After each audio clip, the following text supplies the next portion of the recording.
Yes, people, welcome back to Albert J TV. Match preview time, Arsenal versus Manchester United. But before we get into it, let's hit the intro.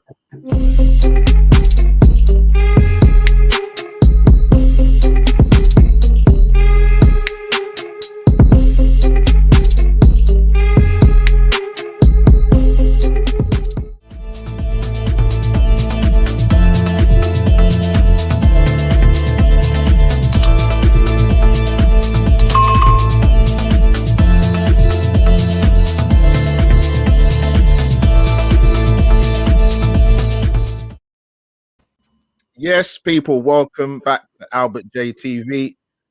The social media derby is in town. That's from what I've been hearing yesterday on social media. Yes, guys, as you can see, I'm not alone. I have a special guest with me, big Man United fan, Dan. Dan, thank you again for coming on my channel. Tell the guys about your channel, actually, first and foremost, and where can the guys find your social media? So, I'm basically more into my ground topping at the moment, giving non-league that voice that it deserves. Obviously, I'm a United fan at heart, but we can't forget where we come from. It's at Football Want on Twitter, so be sure to come and have a look. But enough of that nonsense. Let's talk about some real business, mate.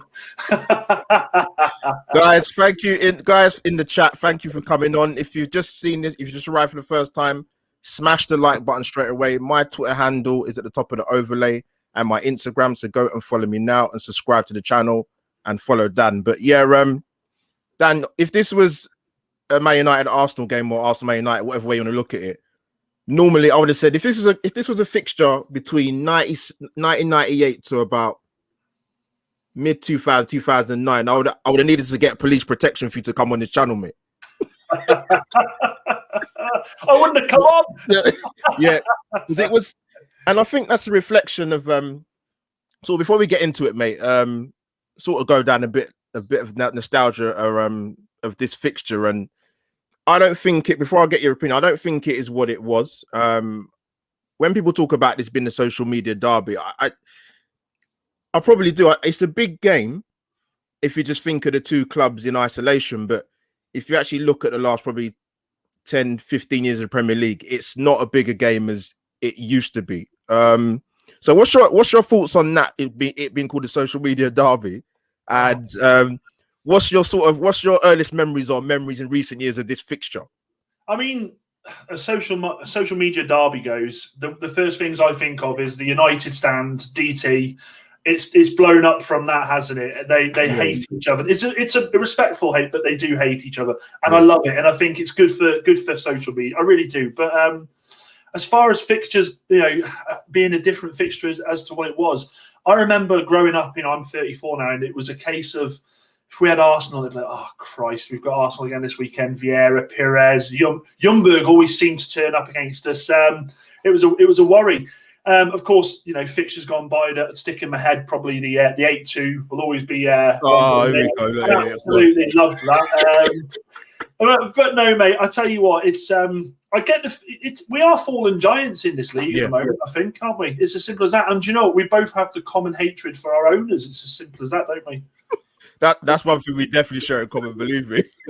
Honestly, mate. Honestly. Yeah. But you know the thing is, when I think of this fixture. Because obviously, Dan, you're about 15 years younger than me, so it's all right. I don't look it, but yeah, you are. Hey, but, you've made my night. Yeah, big up to the guys in the chat. Thank you. Get your comments in. I'll try and read that when I'll try and read them out when I can. But so I don't want to get the conversation flying with Dan. But yeah, when I think of this fixture, it's not what it used to be. When I think of this fixture, whether it is a Highbury or the Emirates or OT, can't forget this. Oh God! Here we go. 2001, 2002, Wilton winning the league title. They're fantastic memories. Look, Edu's in the background there. I don't think we think of him fondly now as we did back then, but that's another story. Look at that beauty. Sorry, Gaffer. I've got to go, mate. The boss is Yeah, those are the memories. And I would say, you know what, to the younger audience that are in the chat, probably. I think Dan will probably remember this though.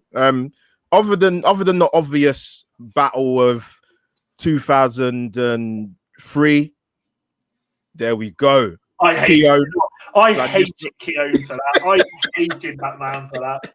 Oh my God! Look at the passion. Look at that 0-0. But you know what, Dan? The thing is, I'm old enough to remember life before Arsene Wenger. And for people that don't know, there was actually another battle of Old Trafford, right? And I'm going to get a picture up. I'm going to show you. I've actually put the link in the description. I got that kit. Yeah.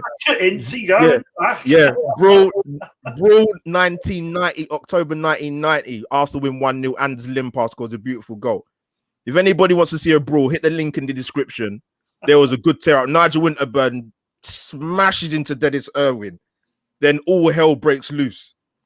So trust me, it's not like that these days now. But trust me, if the tackling that was back then was in today's football, you'd have five-a-side matches. Oh, mate, massively. I tell you, a person you forget to mention there that always was fired up for Arsenal against United. It was Wright. Oh my God, hated Schmeichel. Honestly, I grew up watching that and thinking, is this how you play football? Do you just kick the shit out of each other? Yeah, because you know what, Ian Wright his goal scoring record against Man United wasn't that fantastic. But there's one memorable goal he scored. I know this is not a Premier League game, but the Charity Shield goal in the early 90s. Anybody who hasn't seen that goal sums up Ian Wright's career at Arsenal. Fantastic striker. A lot of things in the chat. But Dan, let's get into it. I'm going to sort of talk about... I also actually want to get into the team lineups first, actually. I'm going to get up on the screen because I've asked you to sort of tell me what you think the team lineup would be for Man United. Okay. But as we're the home team, I'm going to go first. Of course. I've got a beer here. You crack on, bud. So, yeah, this is the team that... Arteta's a difficult one to get sometimes, Dan, because when we think of team lineups before certain games and Arsenal fans are tweeting and on Instagram and thinking who's he going to pick, he does often throw in a curveball. I take into account our last league game against Southampton. You know, Emil Smith-Rowe came off with injury, Partey came off, but I think that was more precautionary personally because he hasn't played a lot of games. But yeah, I'm going to get the team up I think he's going to pick, but not necessarily. There's a couple people in there that I wouldn't personally start. So I've gone from Leno to starting goal. I do think Bellerin will start at right back. I wouldn't want David Luiz anywhere near the team at centre back, but I do think he's going to play because I prefer to see Gabriel and Rob Holding play together. I think Cedric's going to be at left back, depending on if Kieran Tierney's going to be fit. But the way that's looking, I don't think it will. I'm not too sure. Partey and Xhaka in the middle playing as a two. And Saka on the right, Emil Smith-Rowe in the middle. Pepe, I think, will start on the left because I don't think Aubameyang's going to be ready. And then Lacazette, who I think plays better in that position as the lone striker. And no coincidence, he's been playing better since he's been playing in that role. So, yeah, Dan, what do you make of that Arsenal team to come up against United, mate? I mean, it's the David Luiz situation, isn't it? The guy is the epitome of the word liability, isn't he? I don't understand how that bloke's been playing in the top level for as long as he has. Smith Rowe, I mean, Jesus Christ, I've actually really enjoyed watching him burst onto the scene. And I will say one thing about Arteta. I said this to you before, and I stand by it. Arteta's going through a situation that Ollie's been going through exactly the same. He's having to clear so much of that deadwood out of there. So he's using the tools that he's got at the moment. And do you know what? He had a real shaky start to the season, but he's got them firing. And your form recently has been absolutely superb. I can't say anything against it, really. Pepe will bloody score against us because it's going to happen. It's going to happen. We always mock him. We always... Oh, I can't be dealing with it. So I don't know. You know, I'm saying this, but watch Luiz go and get a header in the first 10 minutes now. Yeah, you know what? I don't want him to play, but I just going by Arteta's sort of selections this season, and I think he will start him. I think Gabriel's would be understandably quite ring rusty because he's not played that many games, to be honest with you. So, can I say one thing, mate, about Partey? I wanted Partey. I was devastated we didn't go for him because, and I will say this, I don't know, I'll ask you this question and the Arsenal fans that are in the chat there. Yeah. Partey's the sort of player that you were missing for such a long time after Vieira went. I always felt that in the midfield you missed that steal for so long, and I think that was part of the reason why you didn't hit the heights of what you were used to early noughties. What do you think? Yeah, I think Thomas Partey's that player we've needed. But the problem we've got at Arsenal, Dan, is because our recruitment's been so poor. We've kind of addressed the spine of the team, but the spine of the team needs a bit more time to actually be a spine, if that makes sense. I mean, we've got Leno, we've got Gabriel's coming, has been fantastic, even though bar 1 or 2 games.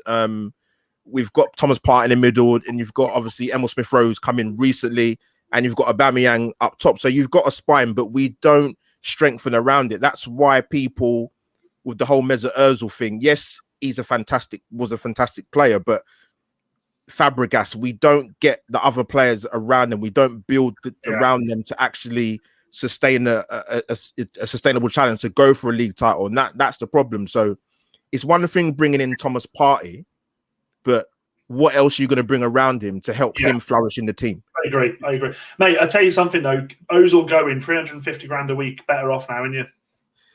Yeah, it's that, Dan. It's been a loose round the Arsenal neck for a long time. Yeah, I don't get me wrong. I don't think Arsenal treated Mesut Ozil particularly very well, if I'm being brutally honest. But I always judged it with Mesut Ozil in the sense of I judge him as what he's done for Arsenal as a footballer on the pitch, and I don't get caught up too much in terms of sentiment or nostalgia or creating Twitter polls. Who it was this person that Arsenal legend in the Emirates era, because for me the Emirates era has been terrible. Yeah. so how can you how can you do a poll in an era that's not been very good? Like it baffles me. But yeah, let me get your team lineup up, mate. What you told you think you'll go for. Title winners till midweek.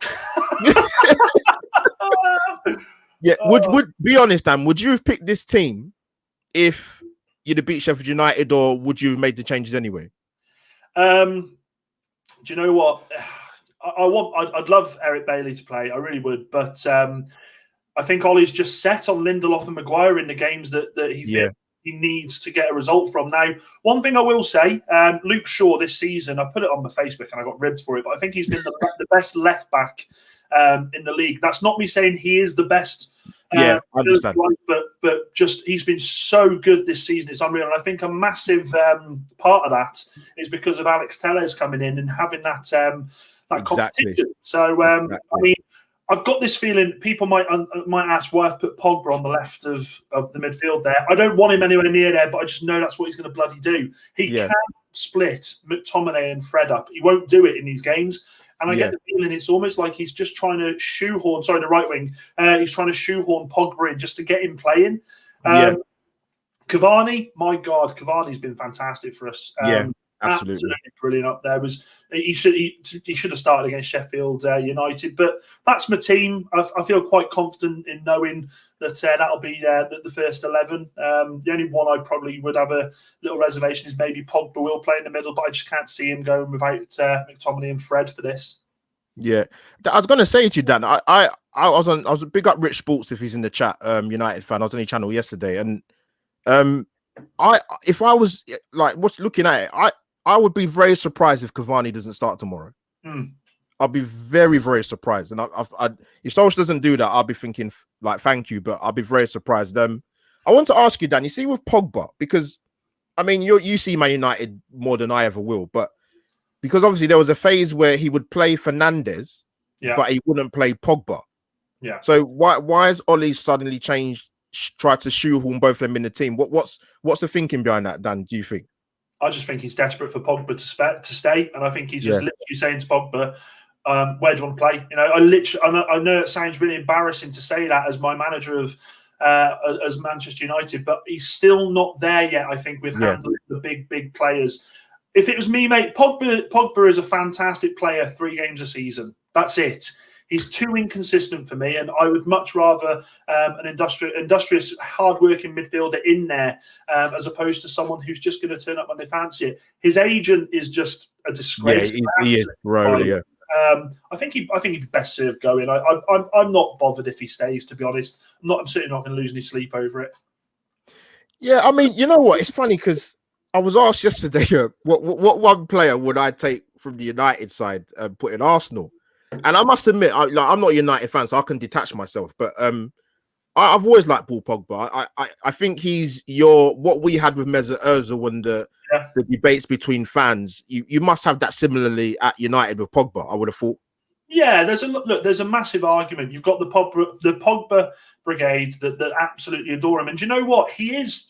Hey, wasn't a dive there. I dare you. Yeah, you know what? I should have mentioned that game, Mike Riley, and you know what, Dan? The funny thing is, Mike Riley, I think, quote me if I'm wrong, guys in the chat, he's still head of the PGMOL, and he's been there for about I think 2009. He should not be in charge. That performance that day was a disgrace. United. You know what though? That was refereeing back then as well, though, wasn't it? Back then referees were terrified of players. I think, to be honest, because there's no way, mate. Of Keno when the card's coming out and it's Emery runs at and he's like this at him and Emery puts his card back in his pocket and I'm like, Jesus Christ. Louise over Maguire all day long. Oh, come on. Not having that. Rich, to be honest, mate, I wouldn't take any of them, but that's just my that's my opinion. No, it's but yeah, it's interesting. I was wanting to ask you about the Pogba thing because I would actually take him. People were surprised. I thought because I think they would think I'd say Bruno Fernandes, but I personally would take Paul Pogba. I just think obviously with Fernandes and Paul Pogba, I think Aubameyang would be crying for one of those two to be playing in midfield behind him because they can pick a pass. It's a weird one, mate, because as I say, Pogba on form, unplayable, can do stuff that no one else in the team can do. And I say that above Bruno, you know, he does. He's got the ability. He can get himself out of the tight little situations. He can spray a ball 450 yards if he wants to. But the problem is, it's just when he can get that consistency. I mean, he's been playing all right recently. And, you know, against Sheffield United, and he was actually one of the players for me that come out with a bit of credit because he ran the entire game. He didn't stop. Yeah. A player that's not in my team there, and I don't think should be in the team for a while, is Martial. Absolutely horrendous against Sheffield United. Just was not at the races, didn't track back, lost the ball and just threw his arms up. And you can't have that in your team, especially if you're at the right end of the season. Come on. This. Penalty. These are very polite chats. If this had been the 1990s, these would have been stronger chats in the comment, believe me. But you see your game against Sheffield United, was it a case of would you give credit to Sheffield United to say, you know what, actually hands up, they came to OT, they ain't won them 48 years, were they brilliant, or was it more case United were terrible? You give credit to any team that comes to Old Trafford and you know gets stuck in, but United, the second goal, honestly, mate, if you'd watched it, it was calamitous at best. It's one of the worst goals I've ever seen in my footballing memory, to be honest. It was awful. But we weren't at the races from minute one. We were trying to force things too much, and Bruno Fernandes has got that allure at the moment that just giving the ball, he'll do something. I think sometimes you shouldn't be giving the ball as much. You should be bringing other players into it. So, yeah, we deserved to lose, mate. It was awful. Awful. Okay. I think Sheffield United hadn't won at Old Trafford for 48 years. I said, please. But, actually, I can't complain because some teams haven't won at Arsenal for about 100 years and they came and won there this season. So, yeah, Leicester, Wolves, and I can't remember the other team. It's gone out of my head. Someone say it in the chat.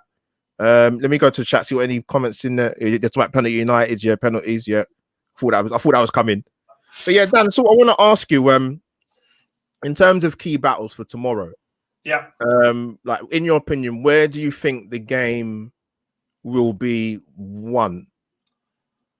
I'd like to think, do you know what? Honestly, one thing about McTominay and Fred is they hassle. They will not stop hassling. And that midfield is going to be key tomorrow because you've got Xhaka, who will absolutely fly into challenge after challenge and give everything. Yeah. And in the midfield, mate, I think that midfield battle is going to be so key tomorrow. We've both got shaky defences, so anything can happen either end of that pitch. Honestly, Cavani is going to look at, if Luis starts, he's going to love that. That's if Cavani starts. Yeah. But, I mean, Lacazette's got to be looking if Lindelof and Maguire are starting and thinking, I'm all right here. Because all Arsenal need to do is pull out, if they pull our left back and right back out, so sure, and get one-on-one, you'll destroy us. You'll absolutely destroy us, which is why I think United need a pacey centre-back. It's too robotic at the back for us. I think the midfield's going to be where the battle is, though.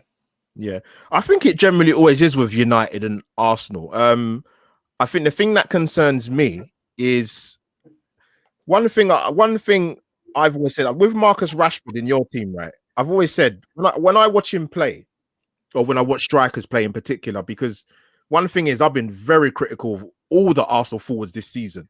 Yeah. Because I think they're lazy. I think their movement's poor. There's no anticipation.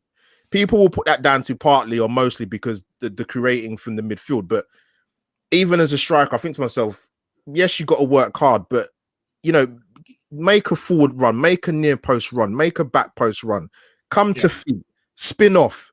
But what I will defend Aubameyang a little bit, because there are plenty of games where he plays, Dan, and he does make the runs, but our midfield are not good enough to make the passes, like with El Neni and Xhaka in particular, because it's very sideways. It's the play is very ponderous. It's very slow, and I think Aubameyang just gets pissed off and thinks, you know what, I might as well just stop running. But I think with the system we play with the 4-2-3-1, when we play the strikers, to me, it's either got to be Aubameyang or Lacazette. I'm not on the thing of shoehorning both of them into the team, because it's obvious to me Lacazette, if he's playing as the main striker, he has to play in that formation. He's better. He's got better hold up play, and he's looked better because he's got three younguns. Well, I say younguns, but if I'm thinking about Martinelli, Saka, and Emil Smith Rowe, we've actually got legs in the midfield. So I wanted to ask you, Dan. Let me go to the chat. Any comments in there, guys? Appreciate the comments in the chat. Drop your questions, drop your comments in. Smash the like button. Follow my esteemed guest Dan on his channel and his Twitter. I will get that up on the screen a bit later. But Dan, I want to ask you in particular about 3 Man United players. Also want to get your opinion on what the feeling is amongst the fan base in your headquarters. So we'll touch on Pogba firstly, because I think we kind of mentioned him a little bit. But what's your feeling at his time? Do you think he'll be there next season, or do you think he'll be off? I think he'll be gone, mate. I think he'll be gone. I cannot see him stay. I can't see him staying. It's as simple as that. I think if we were to, and it's not going to happen, if we were to have been near the business end come the end of the season, I still don't think we will be. Then possibly, but I just think his head's somewhere else, be it in Spain or Italy. I don't know, but I can't see him staying next season now. If he goes, who would you like to see? Would you want to see a Jack Grealish come in, or is it any other players' mind? You think, you know what, we'd like to get him, or do you think Jack Grealish is that been and gone? That rumor? I'd love Jack Grealish, mate. I wanted Jack Grealish in the summer. I absolutely wanted him. I think he's a player that gets on the ball and creates something. He draws fouls in as well, which is fantastic. What I like about him is the maturity he's added to his game in the last 18 months. Yeah. Mate, it's true. Well, yeah. Oh, you hate Granit Xhaka, you lot, don't you? Mate, I tell you, how many chances has that boy had for you lot? That one when he turned around and he's at the fans, I thought he was gone then, but somehow it's with the Xhaka. I'm going to come to the other two players I want to talk about with you about United, but with Xhaka quickly. If I'm going purely on social media and Instagram and Twitter, I just don't get it with some of the Arsenal fans, because they I don't know if you have it in your fan base, maybe you do actually, with certain players, not all players, where they've just got this blind loyalty, like the person, like it's their family members, or it's their brother, or it's their uncle. It's not that deep. Like, to me, when we signed Granit Xhaka, I wasn't particularly impressed, mate. I'd seen him play for Switzerland 100 million times. Yeah. What he's shown at Arsenal in the 4/5 years he's been here is someone that's ill-disciplined, not very mobile, and gives the ball away. Yeah, and he doesn't take the blame, does he? As well, if he makes a mistake, like I said, he just on someone else and go. You never ever go at your own fans, never. And I think he was captain back then, wasn't he? As well, when he went. He was. We played Palace at the Emirates. It was 2-2, and he walked and he took his time to go off the pitch, and then told the fans to, you know what. Yeah. I don't know, mate. I've never really rated him either. I don't see how he's stayed as long as he has. There's definitely players out there, I think, that you could afford to get in there that are a million times better than him. I mean, to be honest, I think El Neni's done a better job than him, to be honest. That's not said a lot, mate. Jesus. No, Christ. I know. Yeah. Let me ask you about. I'm gonna leave Lou short. I'm gonna leave Lou short last. Actually, I want to talk to you about Scott McMayo or McTominay, whatever you want to call him. Yeah. What's the feelings of the United fan base about him? Oh, we love him, mate. I think the problem with McTominay at the moment is because of the way Fergie, bloody hell, I wish it was, the way Ollie's playing. Ollie plays him in this central defensive midfield role. Now, against Leeds, he was more box to box, and he was just flying forwards. He had the ball, he was spraying it. It's fantastic. He's not a defensive midfielder. I think he is more a combative box to box. We love him. Look, it's always good when one of your own comes through and takes the jersey and gives their all, and he does give their all. I think you guys have got a few in your team that are exactly the same. You back him, don't you? I think he's a quality player, mate. I think he's nowhere near the finished article at all, nowhere near. But unleash him. I wish we'd unleash him more in that box to box role as opposed to having him in that defensive midfield role, because he's not that player. I don't think it helps for the national team for Scotland. He plays at the back. Yeah, just wanted to unleash a little bit. But yeah, I think the fans are behind him. To be honest, actually, I'd say. So do you think? Yeah, you put him in your team, didn't you? Yeah, he's to start tomorrow. I think he will. Actually, you see with Fred, I know he's I don't know loads of Man United fans, but I actually think he's a good player, Dan. He doesn't stop. He doesn't stop. And I tell you what, when you've got a lad in the midfield who just doesn't stop and hassles every attack, and he's there, you need players like that in the team. He's been fantastic. I think he suffered when he first came because he wasn't a Mourinho signing. I think he was given to Mourinho and said, "This is your player for the signing for the summer." And he actually, because of that, I felt disrespected Fred by not playing him, saying he wasn't ready, he wasn't this, he wasn't that. I think he's fantastic. I think he's the last 18 months become such an important player for Manchester United. Yeah. He is. I don't recall. Like I said, I don't watch Man United because obviously I'm an Arsenal fan. Like you should, mate. You should. I feel maybe the match, maybe the highlights of match of the day or something, or the little clips on YouTube. But I actually think he's a good player. I'm surprised when I hear some of the sort of disdain with some United fans. The time he's probably more so the time he's been there. I think they probably appreciate him a little bit more than they did when he first come. But yeah, I think was City interested in him before you bought him? I'm sure. Yeah. I don't know. I think, look, he's never going to be that player that unlocks the midfield with a pass through. He's never going to be that player. All he is he just hassles everyone. And that's what you want. You need a midfielder who's got that energy to do that. So, cheers, bud. Thanks very much. Yeah, and that's an Arsenal fan, but that's my guy, man. Mark, go on, mate. But yeah, no problem, James. But yeah, the other guy I want to talk to you about, Luke Shaw's an interesting one, actually. Love him. Oh, I love him. Again, I don't know, but you can tell me better. Because the one player I would use as an example who splits a fan base, I would say there's about 3 or 4 players at Arsenal like that. The arguments, the Twitter rants, and Hector Bellerin's a good example here at Arsenal. Now, I've never really particularly been a big fan of him, and that was before his ACL injury. But then Arsenal fans go on to, but he's been, he's Hecky B now, nicknaming him, and he got called up by Spain a few months ago, and I don't think he's good enough defensively and offensively. I don't think he offers us anything. But so is that the same with Luke Shaw? It was before. Do you know what? Actually, it's so bizarre, isn't it? Because before the injury he had, he was the young breakthrough, wasn't he? And people adored him, and I think it was the fearlessness he had, wasn't it? He was just fearless, and I loved the passion. I remember him going up against Costa the one game and being. I love that. I love when a lad like his size looks at someone Costa and thinks, "Nah, mate, off you go." With Luke Shaw, mate, Luke Shaw has suffered in more ways than one. The first being the injury in Europe, where that was a terrible injury. For him to come back from. Was that Eindhoven? Was it? Yeah, awful, mate, awful, disgusting. Yeah. He come back and plays himself back into fitness, and then Mourinho takes over. Mourinho, wherever he goes, has one player. Always has one player he picks on. I mean, it's Ali at the moment at Spurs. And it was the same thing with Luke Shaw. I remember him coming on against Everton, and he was part of the reason that we got the penalty at the end, and it was brilliant. It was a nice little 20-minute cameo. And I thought, come on, Jose, come out and say, fair play, he's come in, he's done this. And Jose comes out and says, I had to coach him from the sideline. And I thought, you absolute tosser. You've got to be bigging these players up. And I'll tell you something now, Shaw, I mean, people moan about his weight. Well, I mean, He's not this, is he? Do you know what I mean? He's not this. He's an athlete. He's an athlete, and he's fantastic. And I tell you what, now he's worked on his fitness, now he's worked on his physique. He is so consistent. He's so important to Manchester United. We love him. We love him. Absolutely love him.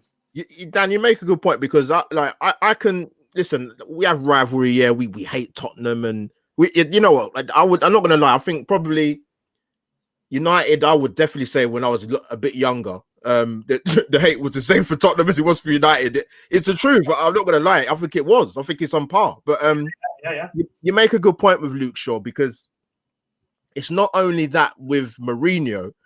Van Gaal had issues with him talking about his fitness publicly. Yeah.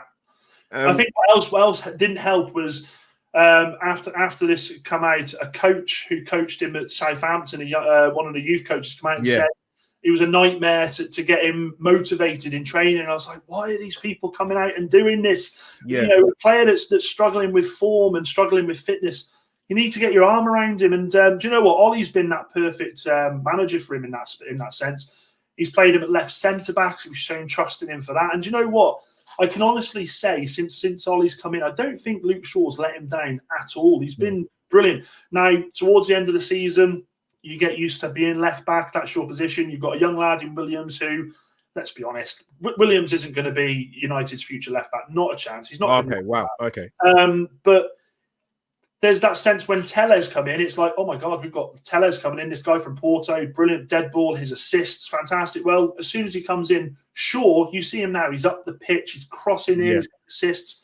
And I think sometimes you need that player behind you to give you that proper push. And long may it continue. I personally think he should start for England in the Euros at left back over Chilwell. Wow. I really do. Yeah, I mean, I know we support different clubs, but even quickly let's talk about Chilwell. Listen, I know a lot of Leicester fans. I know one Leicester fan. They're very vocal in this. When they had Chilwell, a lot of them didn't rate him. Dan. No, I've heard this. Yeah, I've heard the same thing. When we were linked to him, my mate rang me. He was like, "Oh, have you seen? We've been linked with Chilwell." I was like, "All right, why have we sold Shaw?" He goes, "No." I said, "So why do we want him then? Why do we want him? We don't need him. Just bugger off. Keep him. Why go and spend 50 million on a bloody... Look, we're going to go out in the summer and probably... I don't know why I'm pointing behind me. There's no one there. We're going to go out there in the summer and probably spend a load of money on a right back, because it's not turning out as we thought it would with Wan-Bissaka, I don't think. It's a fool's game. You don't need to spend this money on people to replace Luke Shaw. Yeah, you make a good point in terms of saying about Tellez coming in and probably putting pressure and competition. That's the problem at Arsenal. We don't systemically, we don't really have two players challenging for a position. Definitely not defensively. Hence the reason why Hector Bellerin probably plays more games than he should have done. Same thing with left back. I wanted Kieran Tierney at Arsenal for the last 3 years. People Arsenal fans that know me love Kieran Tierney, and I know people were a bit hesitant because I don't know if you got it at United, but particularly with some sections of our fan base, there's a massive player snobbery. If he's not a sexy European name, or if he's not a player from a top four club, then he's not good enough for Arsenal. But then they're the same Arsenal fans that will go and sing Andy Robertson's praises. But where did Liverpool get him from? Let's have this right, mate. One thing I loved about Tierney was that one game when the fans were still there, when I think he'd lost, and the players were all trudging off the pitch, and Tierney. He goes over to him and he's like, "You get back here," and you applaud and I think he gets it. To be an Arsenal player, to play for Arsenal. Arsenal are not a mid-table club. They're a sleeping giant at the moment because the owners that they've got. But I'm telling you something now. You need players like Tierney who gets it, who wears that badge on his chest and gets it for Arsenal and wants to go out there and break down walls like the greats did for you guys. Yeah, 100%. I think that's what you've been missing for so long, is players that just leave nothing on the field. Keane Vieira, one of the best rivalries in the Premier League ever. They left nothing on the field, absolutely nothing. When you watched that game finish and they were trudging off the field, you knew that there was a war. That was a war had just taken place. Yeah. You mentioned it before, and I'm sorry if I'm ranting, but you're so right. No, go on, mate. These games are not what they used to be. No, they're not. When we used to have Arsenal, like I said before, I used to be like, "Oh, this is going to be war this weekend. This is going to be war." No, you don't, and it's just It's so frustrating. But look, I hope we both come back, because some of my favourite rivalries are our early games in the noughties, late 90s, and I just miss 100%. the intensity. I really do. Yeah, no, Dan, you're spot on. You're spot on. That's why that was floating around yesterday, talking about it being the social media derby, because there's more. You know what it is? It's like, you make a good point, because when you're talking about the 90s and early 2000s, yeah, you're looking at Man United and Arsenal, and they was going for league titles and trophies. Yeah, with it being called the social media derby, it's just banter and taking the piss. It is, with mate. and it's baseless. Yeah, it is. And that's the problem. It is. And you know what? I'm a massive fan of the United stand. I love watching it. But you've got the United stand, you've got AFTV. Now, I'm pretty sure the Arsenal fans are like the United fans, in the sense of, when you guys lose, I don't go to look at what United are doing. I go straight onto Twitter, straight to AFTV, because I have to see what's been said this time. And it's the same with United when we lose. You've got Goldbridge going, "Oh, you bloody prat! You prat!" And I'm just like, oh, God, as much as social media is so good for our clubs, this is where the social media wars comes from. And it's 100%. I couldn't agree with you more, man. I'll see someone in the chat. Let me see. You know what? I'm gonna bring up Mark's raised a good point there, because you know what it was? I think when Wan-Bissaka was at Palace, and he literally was number one in stats for everything. And a lot of clubs were interested in people, he plays for Palace. And I think the thing is, the issue at Arsenal is defensively, we've been poor for years, and it's been systemic. Yeah. Individually, collectively. And one of the big things, Wan-Bissaka, I know a lot of United fans are like, when he goes forward, oh my God, this guy, what is he? He can't cross and all that. But one thing he can do, he can defend. He knows how to defend. And that's what I'll give him credit for. So I did say that at the time. I think I wanted Wan-Bissaka at the time. Do you know what the thing is with Wan-Bissaka? Look, I'm being harsh on him, in the sense that when he plays with Lindelof and Maguire, he gets pulled in so much. He has to pull in and do his defensive duties a lot more than he would do, I think, if you had a better class centre back there for him. Yeah. Dan, you want to take that? You want to take that question? Yeah, Greenwood, mate. I think he is. Oh God, that guy. He has got so much potential now. Yeah, he's had the England scenario. I don't think that England protected him and Foden properly. I know they bugged it up, but I think they should have closed ranks and we got that sorted. Definitely, they definitely didn't protect Greenwood. Definitely not. Now, I know. I don't know if you heard in the news that one of his friends took their own life at the start of the season. A lad that I think was released by City. Jeremy Wisdom, yeah. Rest in peace, young man. Yeah, definitely, for sure. Yeah. And we got to remember he's a kid. He's 19. Yeah. Stuff like that. I lost a friend a couple of years ago. Man, that hurt. And I may look in my 50s. But let's have this right, Albert. Mate, you look younger than me, mate. You'll be shocked, mate. But no, but you're right. You're right about Greenwood. He's got the world at his feet. And I tell you what, look, there's something that I've seen him, that I watch him do, and I think it's fantastic. I don't know if you look at it on YouTube, you can take penalties with both feet. He bamboozles the keeper with that. Take corners with both feet. I think get. Close ranks, get behind him. He is going to be something special, that boy. I put honestly anything on it. He's the most exciting player to come through. I think he's going to be better than Rashford. That you can quote me on that. No, Dan, I agree with that. I agree. Like I've got nothing against Rashford. I just think when I watch Rashford play, and I said this when I watched him play for England, like a few of the games in the Nations League and like the friendlies, and me personally, United fans probably going to come at me, but I think his movement's terrible. Do you know who he reminds me of? I tell you, and I don't know what you guys think. I don't know what your thoughts on him, but he reminds me so much of Walcott, in the sense that when Walcott got that ball and just did it, but when he took a touch and thought about it, that's where he lacked. He didn't have the football in mind to do it.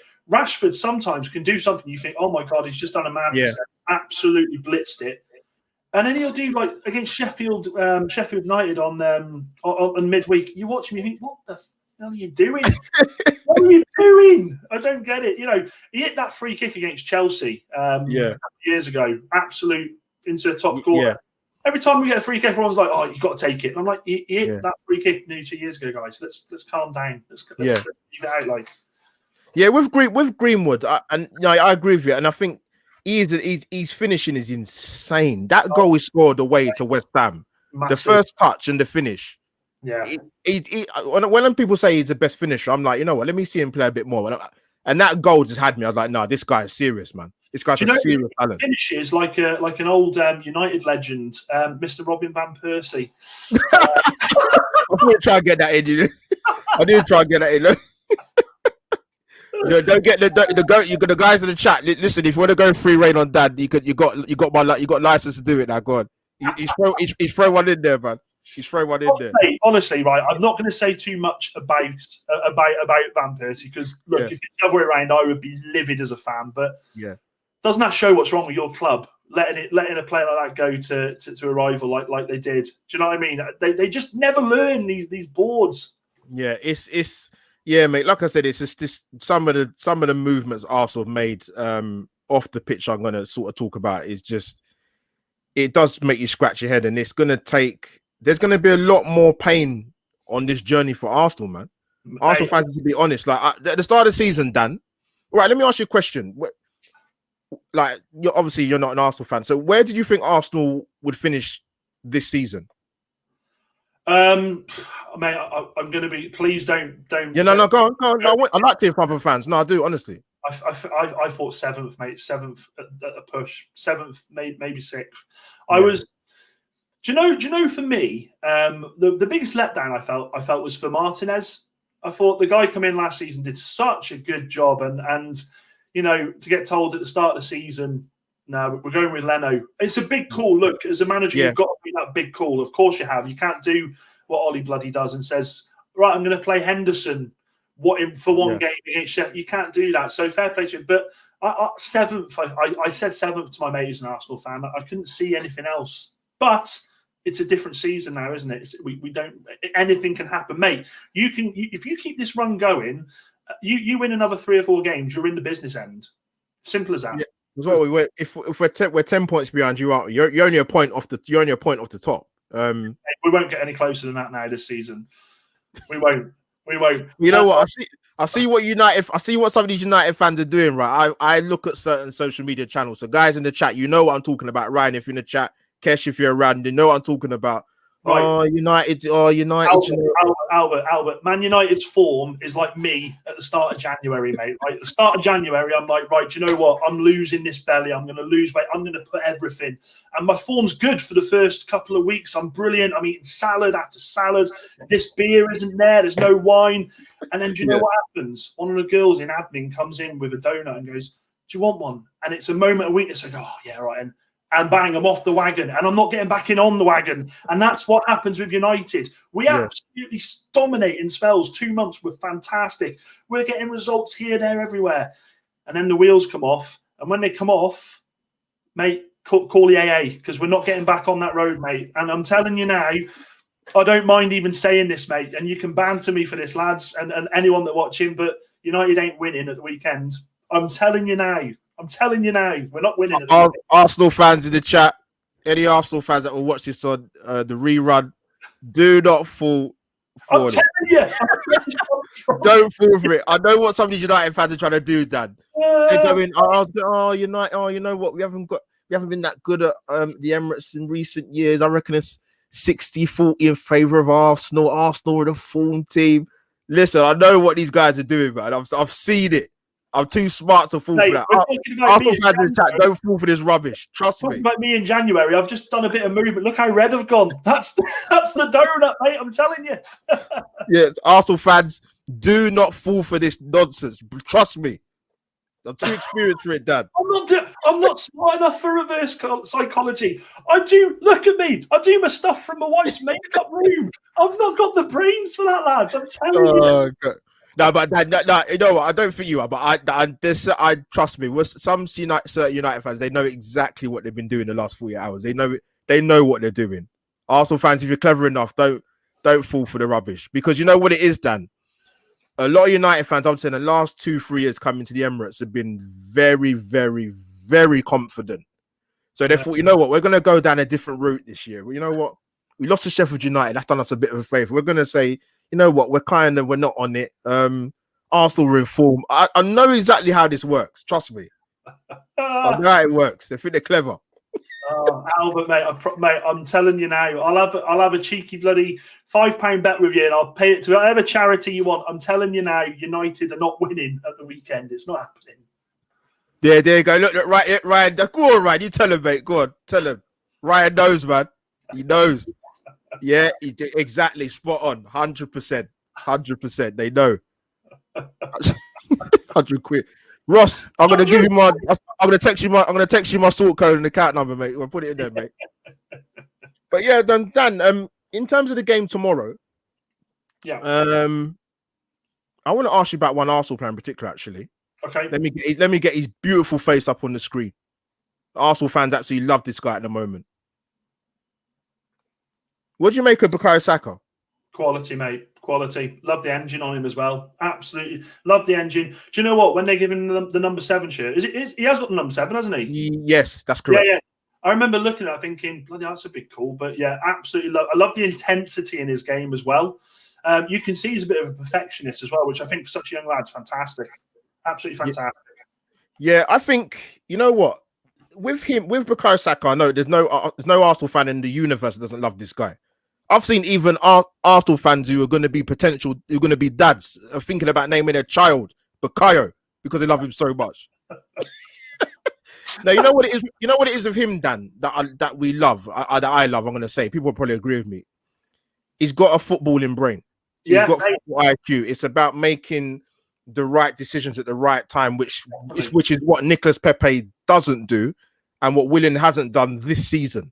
Definitely, yeah. And that's the thing. Big channel, yeah. Miss Arsenal podcast. Go on, Ryan.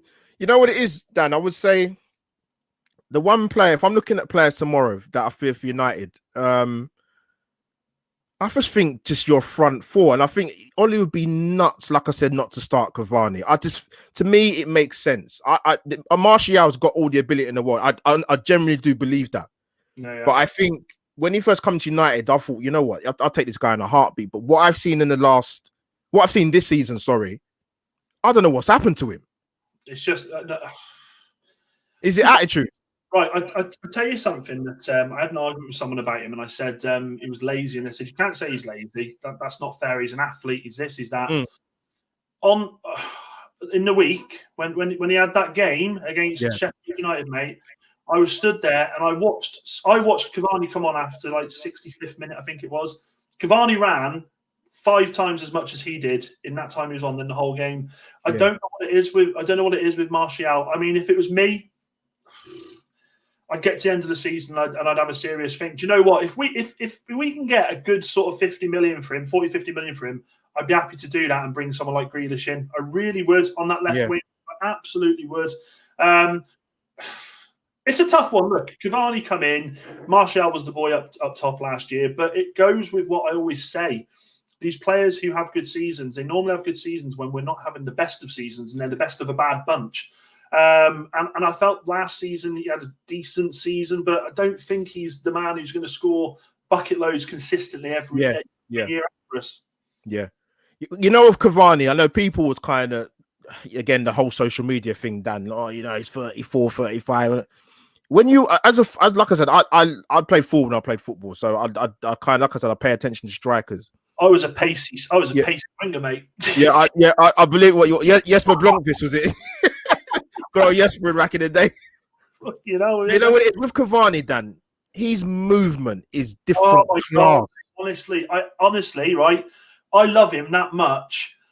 I'm even thinking of getting him on my shirt. I love him. Honestly, I just do. Look, don't get me wrong. When we signed him, I hold my hands up. When I'm wrong, I hold my hands up and say I'm wrong. And I thought this is ridiculous. Deadline day, and we bring him in. Yeah, didn't play for 2 weeks because of the isolating thing. If you wanted him, you should have got him at the start of the season. He was a panic buy, but he's changed my opinion so much the last 6 weeks. Do you know what I love about him the most? Right, we were talking about Rashford before. Rashford and Greenwood, I've seen them several times have the ball and not do the right thing in squaring it or putting their heads up. and he goes at them, and he's at the bench like, Yeah. Love that. I love that. I don't care. Look, Rashford's phenomenal. I love what he's doing off the pitch. I think fair play. Unbelievable. Yeah, on that field, mate. I couldn't give a crap if you feed in the world. You're there to play for United. 100%. You need to use your head, and I think. Look, Cavani's fantastic for players like that. Hopefully, they'll teach him that bit of nous a little bit. Like Igalo was another one for me when we had him. Scored ugly goals when we had him, which is something that Martial and Rashford don't do. Yeah, 100%. And that's the same with Cavani. He gets his head in. I love him. Absolutely love him. No, he is. He is. I watch him, but I thought, wow, this guy's movement's insane. He's obviously a quality striker over the time he's been playing football. But yeah, I want to touch quickly with you with Bruno Fernandes. I mean, I saw that stat from February 2020, 28 goals and Premier League, by the way, and 17 assists. But in the big games, has he gone missing, or do you think he's actually played well? I think in the big games, the issue you have is Ollie doesn't set up the same way as he does against, and I'm not, I will say it, the lesser teams. There's a lot more discipline when we're playing the top six, and with discipline comes not. Joe in the chat. Joe's a funny guy, man. No, I think it's a case of discipline and. Good question. Good question. Nah, Ibra. It's got to be Ibra, hasn't it? You know what is with Ibra? Sorry to cut in that. You know what is with Ibrahimovic, right? Don't get me wrong. I'm not saying he wasn't a good player for all the clubs he played for in Sweden, but the way he talks, you think this he's won World Cups and Champions. He's won everything. Ballon d'Or. He talks. He's very confident guy. He's like probably more than his ability. But he's scored goals wherever he's gone, hasn't he? Yes. To be fair, age and do what he did. That season he was fantastic. That injury was just, I think, what ruined it for him, wasn't it? Yeah.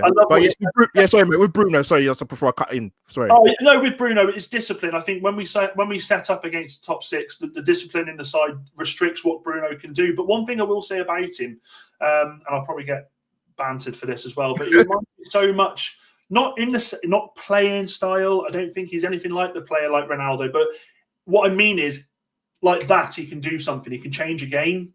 And there's not players in that United squad that have got the ability to just do something, pull something out of thin air and do it. Now, I know he scores a lot of penalties, but look, at the end of the day, what's he going to do? Say, do you know what? I'm not taking penalties. Yeah, now. you still got to score them. Yeah, I never signed up for that kind of argument. I just think, come on, like it's not against Liverpool. Yeah. That was phenomenal, but I rate him. I do. I think he's world class. He can pass the ball for an eye of a needle. Like I said to you earlier in the chat, like I think Aubameyang would be crying for someone to put passes like that through to him. But with the midfield players we have at Arsenal or have had since Aubameyang's been at Arsenal, they're not good enough, mate. They can't make them passes. They just can't. I go back to United before we got Fernandes. You got to think Martial and Dan James and Rashford and Igalo. They were feeding off scraps from people like Pereira. 100%. You look at the difference in class between Pereira and there's no comparison, is there? You need that player that can unlock that final ball. I mean, come on, let's have it right. When Ozil was on form, Jesus Christ. Ozil could unlock my car door and unpark from here. Do you know what I mean? He was. Yeah. You need a player that can do stuff like that in a team, don't you? Especially in the modern game, anyway. No, 100%. So, I'll just before I come to, I'm going to finish up with the last thing. And the thing I want to ask you is obviously we'll get score predictions and maybe one thing I want to ask you. But going back to sort of nostalgia, one of my sort of memories that I remember, Arsenal fans will talk about Old Trafford and. There's always one game that sticks in my mind. Always. I don't know why. I'm going to get the picture up. It's a beautiful picture. Oh, God, I know. The younger people in the chat. Oh, November 97, Highbury. I ate it. What a beautiful header. I ate Arsenal go 2-0 up with lovely goal from Anelka, I think, of Vieira. United pull it back to 2-2 with double from Teddy Sheringham. And David Platt with a beautiful... typical David Platt midfield goal. Brilliant moment. Do you remember that, Dan? Remember that well? Yeah, well, it's hard to forget, and thanks for bringing it back. Thank you, mate. One thing I'll say about David Platt for the younger people in the chat are going to be watching this. You might agree with me, Dan. I'm not sure, but David Platt, midfield player ability-wise to score goals from midfield, making runs, absolutely first class. Yeah. Probably not the best football in terms of a Paul Scholes, but his ability to score goals from midfield, insane. Platty. Do you know who I wanted to be when I was a kid before I actually started to really get into football? Yeah. Paul Merson. I wanted to be Paul Merson. Every time we play Wembley with my mates, I hadn't got a clue. I was only like 5 or 6 now. I was like, Merson and Paul Merson. Well, I'm actually more like him in actually nowadays. Dan, you know what it is? I'm glad you brought that up actually, because I think obviously with social media now, but Paul Merson says a lot of things that really wind Arsenal fans up, man, about Arsenal. But look, like I said, I come from a generation where I'm lucky enough to remember life before Arsene Wenger. I absolutely love George Graham. George Graham's my guy, but no, Paul Merson for Arsenal as a player. Listen, let's have it right. You can talk about him as a pundit. Absolutely different class. God, honestly, fantastic. Field, absolutely beautiful. That's it, right? You tell him, mate. That's what you tell him, bro. yeah. Before we wrap up, Dan, I want to ask you. Obviously, you can't forget score predictions. 4-0 United. I'm joking. So yeah, let me give a bit of context, Dan. So if Arsenal win, it'll be Arsenal's first double over United since 06-07, I think. United haven't lost an away game for a year, I believe. Yep. 21 points from losing positions before 2 days ago. Yep. Arsenal unbeaten in 16 points out of 18. Yeah, what's your, the banter aside, what's your honest score prediction? Before Sheffield United, mate, I've got to be honest, I had it down as 2-2. I didn't think we'd go there and win. I couldn't see it. After Sheffield United and seeing how lacklustre we were, it depends on how he sets up. If he sets up like I think he do and puts Lindelof and Maguire at the back, I think we'll lose 2-1. I honestly do. I hate saying that because I absolutely I love United. Absolutely love United. They're my team, but I know what we're like when we come off the back of a great run. I know our consistency goes to shite. So, I'd love us to scrape a 1-0 against you, but I can just see it being a 2-1. I really can. Yeah. Okay. Yeah. You know what? A lot of people I've seen a Desmond for a lot of people, man. 2-2. But before we get my score prediction, leave Dan waiting, guys. You should know what to do by now.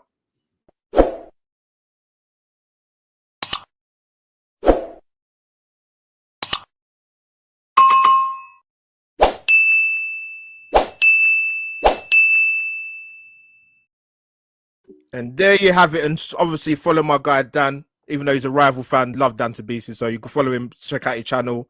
A lot of non-league stuff. Very, very good, man. Roots. Think about your roots, guys, please. So, score prediction-wise, it's a weird one. You know what it was? Because I looked at Arsenal's next 4 fixtures. And I said, for some reason, I don't know why, I think we'll beat United. I don't know why. I've got no reason to say other than we've picked up a bit of momentum. Yeah. I'm not one of them Arsenal fans we're unbeaten in 6, go on Twitter every 5 seconds and tweet all sorts of rubbish. But I'm going to be bold and go for Arsenal to win 2-0. Yeah, mate, honestly, look, what can I say, mate? Honestly, what can I say? Honestly, it's just not, oh, Christ. Oh, yeah. Well, Dan, do you want to take that question? A good question after Ross. I think it's an attitude thing. I'm going to say that. I'm going to be completely honest. There's reports coming out that he said after his first day there, he said, "Oh, what the hell have I done coming here? I need to go away." I think the wages were just ridiculous. Oh, wow! I think you had your pants pulled down with that, mate. Massively. I think the players. I don't think the players took to him at the club either. To be honest, I think when a player comes in on that much money, you expect fireworks, and it didn't happen, did it? Yeah, you know what I think. Though, was he? Yeah, it's good. That was a beautiful. That's one of the worst swap deals in Premier League history. Awful, mate. We've got Mkhitaryan. Yeah, my thing with Sanchez, why I don't think it worked. With Arsenal, when he was at Arsenal, he was the big fish dam. Definitely. You go to a club like Manchester United, you've got talent and world-class players around you. You're not the main go-to guy, and that's one of the big problems. The biggest example of that for me was Dimitar Berbatov. Went from Spurs being the main man, Yeah. Everything went through and come to United, and he becomes one of 4 strikers. And yes. I don't think he liked it. I don't think he liked it, but I digress. So yes, Dan, you say 2-1. Did you say 2-1? What to Arsenal? Arsenal, yeah. I don't like. You can say that again with the people in the chat. Can hear you. Say that's the result again. Sorry, mate. What? 2-1 Arsenal, mate. I don't like saying it, but history will repeat itself. I really think it will. No, I believe when you say that, but like I said, the last 48 hours, I've seen a lot of rubbish being spoken. Your socials, mate. If we do win, I told you. But yeah, I don't know. I just think 2-0. I just got a feeling. If we keep a clean sheet, I'll be shocked. But I said, it's difficult with our team lineup because I think I said to people as a curveball, it wouldn't totally shock me. I don't think it will happen, but Mikel Arteta could go free at the back. Yeah, because you've got to worry about Man United's their counter attack, man. Seriously, because they're going to get torn to pieces. Definitely, on our day with our counter attacking, we're unstoppable. Definitely, if Rashford's got his head on, but yeah, I just don't see it, mate. I can't see it. I just can't. And I hate saying that. I bloody hate it. Lee should be honest, mate. Lee should be honest. But guys, I'll be honest with you. Whatever you need. No, but Dan, I want to give you a big thank you for coming on, man. I appreciate it. Really enjoyed being on, and thanks for the comments in the chat. I tell you what, absolutely love the job that you do, mate. And I love the fans that you've got here. Fantastic. I love the banter and I absolutely love the comments coming through. So keep it up, guys, and absolutely good luck for the season after Saturday, yeah. Yeah, get that in there. But Dan, no, I appreciate your support for my channel, even though you're a rival fan. But yeah, kind words. Yeah, I've got you on my channel again actually on Monday for a segment, transfer deadline special. Yeah, we got me at 7:15, mate, because I'm driving Phil Jones to West Brom to get. We'll talk about transfers on Monday. Don't worry about that. But guys in the chat, thank you again for joining us. Live, great comments, great chat. Smash the like button if you haven't. Follow me on my social media at the top of the overlay. Please follow Dan and support his channel and interact with him. Great Man United fan, great football fan, first and foremost. Guys, I guess all left me to turn around and say is hashtag Arsenal versus Man United. We are over and out.